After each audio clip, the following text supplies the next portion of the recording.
Amém? Glória a Deus, motivo de muita alegria mais uma vez estar na casa do Senhor e uma oportunidade dessa maravilhosa, só agradecer a Deus. Amém? Queria que os irmãos abrissem suas Bíblias em 2 Reis, capítulo 20.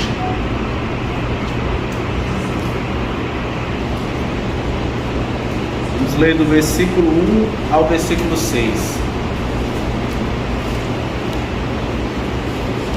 Logo em seguida vamos ler o tema. Jeremias 33, 3.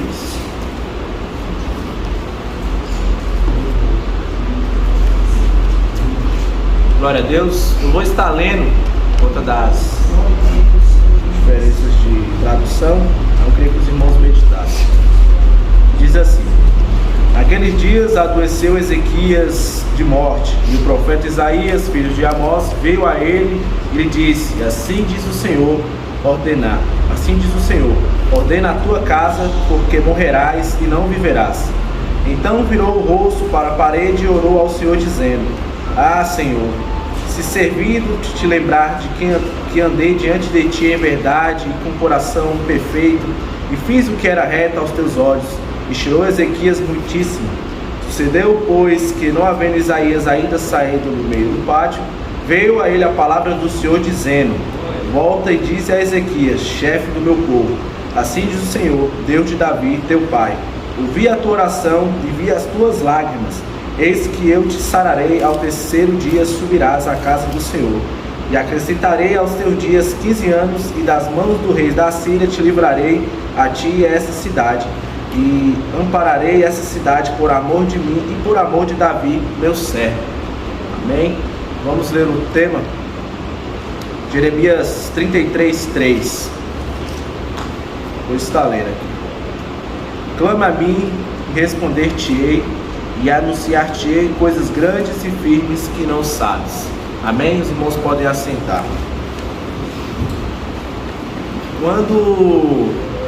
Essa semana, observando muito assim como que os irmãos iriam falar, e Deus falou tremendamente, e eu pude ver assim que realmente, quando se fala de clamor, nós como igreja entendemos muito que é quando queremos realmente falar com o Senhor, é quando estamos numa dificuldade e sabemos que se clamarmos ao Senhor, Ele irá responder às nossas orações, irá responder as nossas preocupações, e assim entrar na nossa causa realmente e tomar para Ele e abençoar. E por isso eu parei para meditar e fiquei perguntando: Senhor, mas o que realmente irei falar, o que realmente posso trazer para a igreja? E uma coisa que me matei muito na minha mente foi: por que o Senhor falou aquilo a Jeremias? Porque o Senhor falou: clama a mim, responder-te-ei e anunciar-te-ei coisas grandes e firmes que não sabe. Por que disso ali tudo? E aí eu fui pesquisar e achei interessante realmente, para que podemos entender o porquê do Senhor falou aquilo a Jeremias, precisamos entender, se eu posso dizer, o contexto histórico direito, para que possamos realmente caminhar para saber por que o Senhor fez aquilo. E o interessante disso, que a história mesmo, se nós pegarmos do início, podemos ver que tudo começou em 1 Samuel, quando o povo, sendo dirigido por juízes naquele tempo ainda, achou deles de ser eleito no meio deles um rei, porque eles viam como que a necessidade de um rei para eles naquele momento era uma coisa que eles realmente estavam precisando. E com isso a gente vê que então o Senhor concede a eles. Samuel fica muito triste, o porquê, né? Porque, Senhor, fiz tanto a tua obra, fiz tanto pelo teu povo, pelo Senhor, e eles me rejeitam dessa forma. E o legal não, mas o triste da gente ver é que o Senhor fala a Samuel e responde a ele: Samuel, não fica triste, não se preocupa, pois o pessoal não te rejeitou, o pessoal rejeitou foi a mim. E com isso a gente vê o quanto que isso é uma coisa séria, do pessoal rejeitar o próprio Deus, o cuidado do próprio Deus. E com isso o Senhor, mas de forma alguma, o Senhor realmente desamparou. E como podemos ver, sabemos que o primeiro rei a ser eleito pelo povo foi Saul, logo em seguida Davi, um homem assim diferenciado mesmo, posso dizer, um homem segundo o coração de Deus, onde fez muitas das vontades do Senhor, errou, pecou, né? Mas o Senhor de forma alguma deixou de amar, e ainda por cima botou ele um título de homem segundo o coração dele. E o Senhor fez muitas promessas a Davi, e o que a irmã Rosária até comentou ontem, que uma promessa que foi feita a Davi foi que da descendência dele nasceria um que reinaria sobre todos os povos, que seria eleito o Rei dos Reis, né? E com isso podemos ver que Davi, com seu coração, teve a vontade de fazer um tempo, não pôde fazer, pois o Senhor sabia que ele já tinha participado de muitas guerras, que havia sangue sobre suas mãos. Então o Senhor passa esse projeto à mão de Salomão. E Salomão, um homem assim, de sabedoria tremenda, concedida por Deus, foi e projetou o templo do Senhor, onde o Senhor habitasse. E aqui vale um destaque muito importante, interessante, que não só naquele tempo, mas uma coisa que devemos guardar para nossas vidas hoje, é que quando o Senhor faz uma promessa, o Senhor ele é fiel para cumprir. E da mesma forma que foi Salomão, ele cumprir a promessa com o Senhor ele é fiel para cumprir a sua promessa.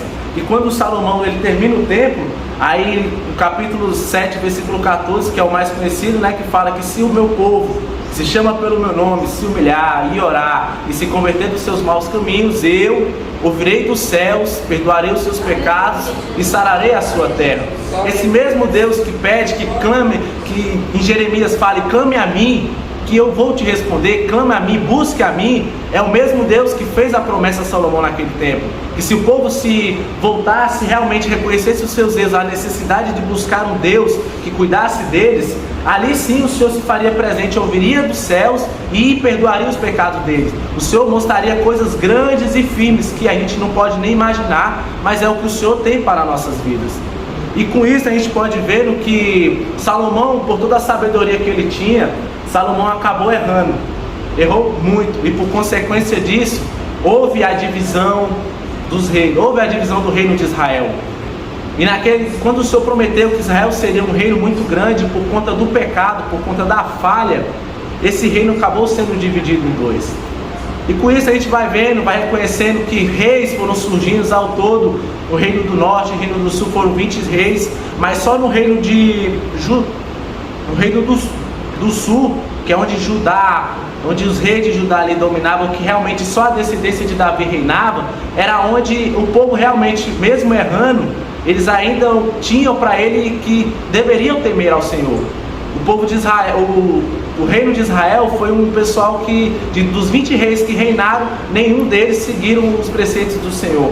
E o Senhor ele só queria que as pessoas seguissem 3 coisas: que abominassem a idolatria no meio deles, que realmente servisse ao Senhor de todo o coração e que não, de forma alguma, esquecessem de quem era Deus na vida deles. Só que infelizmente eles esqueceram isso.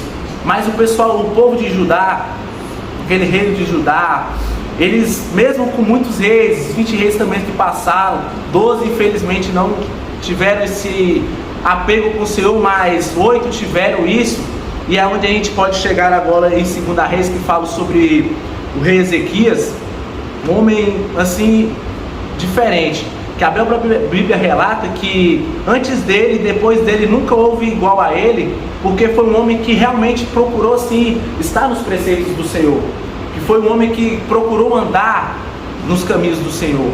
E com Ezequias a gente pode aprender muito, porque a história de Ezequias é uma história linda, onde vemos que ele traz de volta a celebração da Páscoa, ele te derruba todos os ídolos daquele tempo, tudo que tinha, os bezerros de ouro, as serpentes que naquele tipo o pessoal tinha trago para eles que queriam adorar aquilo. Ele viu que aquilo era errado, então Ezequias ele pega tudo aquilo e destrói. E o legal de ver isso é que o Senhor, da mesma forma que ele faz, o Senhor é zeloso pela vida dele. O Senhor começa a abençoar, o Senhor começa a cuidar, o Senhor começa realmente a trabalhar na vida dele. E muito interessante, um relato histórico até da vida de Ezequias, que todos devem conhecer, é quando o rei da Síria quer invadir Judá. E Ezequias, como realmente um servo de Deus, como realmente temos a fazer, que é nos humilhar, realmente orar e buscar o Senhor, Ezequias fez isso e o Senhor ouviu a oração dele, ouviu o pedido dele. E com isso enviou um anjo com tudo aquilo que aconteceu. Se vocês depois pararem para ler e forem aprofundando, o Senhor, por clamor de um servo, pelo amor que ele tinha por Ezequias, o Senhor envia um anjo que assim mata 185 mil assírios. Então, se vocês podem ver o Senhor para tomar a peleja dessa forma por um servo seu, vocês veem que Deus é um Deus de promessa, um Deus que cuida, um Deus que ouve clamor. E sabemos que clamar ao Senhor, irmãos, não é difícil, mas realmente o que eu aprendi muito com isso, de tudo isso, foi que clamor não é para qualquer um. Nós temos que saber realmente a quem estamos clamando. Porque o Senhor, Ele fala que Ele não divide a glória dEle com ninguém. O Senhor, Ele quer que apenas que possamos estar voltados a Ele. Porque é isso que Ele quer. O Senhor é dono de tudo, Ele faz tudo.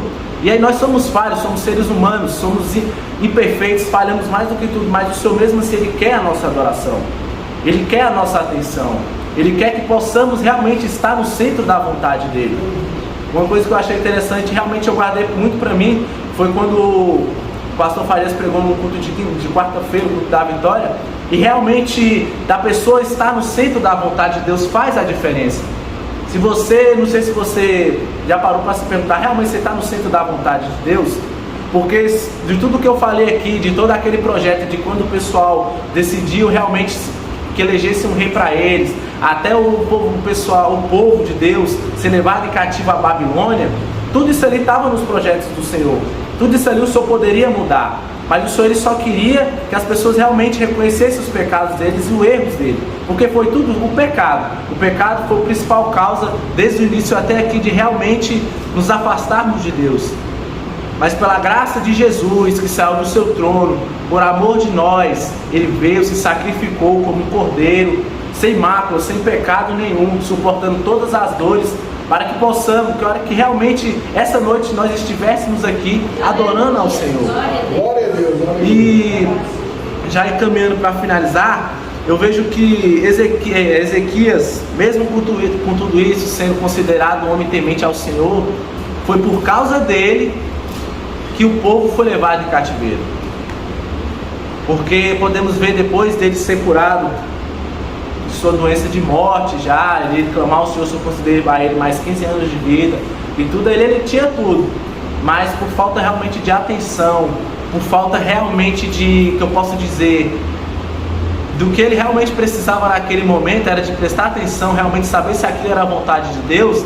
Ele não prestou atenção, e quando os servos da Babilônia foram visitar ele, levar tesouros a ele, foi neste momento onde o maior erro dele começou, que foi ter mostrado tudo realmente, tudo para aqueles servos da Babilônia.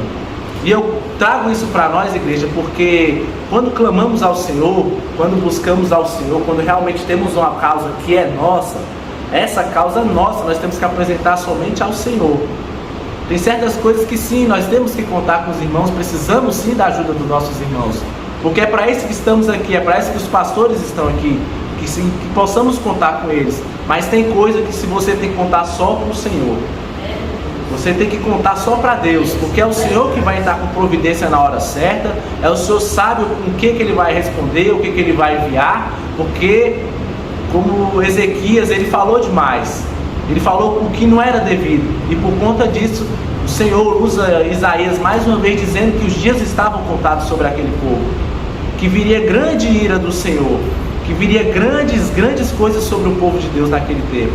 Mas daí para frente ainda tem muita coisa para acontecer, e o povo poderia realmente reconhecer e pedir socorro para o Senhor, mas eles não fizeram isso. E por conta disso, no primeiro ano do rei Nabucodonosor, ele veio com tudo, destruiu tudo. E assim, é uma história triste, mas de tudo isso, Jeremias ele se inclui nisso, porque no capítulo 33, do 33 ao 35, é o momento onde Ezequias, usado por Deus, ele dá esperança ao povo. É onde ele traz esperança realmente para o pessoal, do povo de Deus, para que eles não se preocupassem, pois mesmo dos 70 anos que eles teriam que ficar lá, mesmo com tudo aquilo, mesmo o pessoal achando que o Senhor tinha esquecido eles, o Senhor lembrava deles, o Senhor ainda chamava eles de povo dele. E com isso Ezequias trazia esperança. E essa esperança que Jeremias trazia naquele tempo é a esperança que temos que ter hoje. Que o Senhor ele está ouvindo ao nosso clamor. Amém? Que possamos realmente entregar ao Senhor, entregar realmente aquilo que o Senhor ele quer ouvir de nós, para que Ele possa agir no nosso meio. Assim eu agradeço a oportunidade em nome de Jesus, que eu possa continuar abençoando a vida dos irmãos. Amém?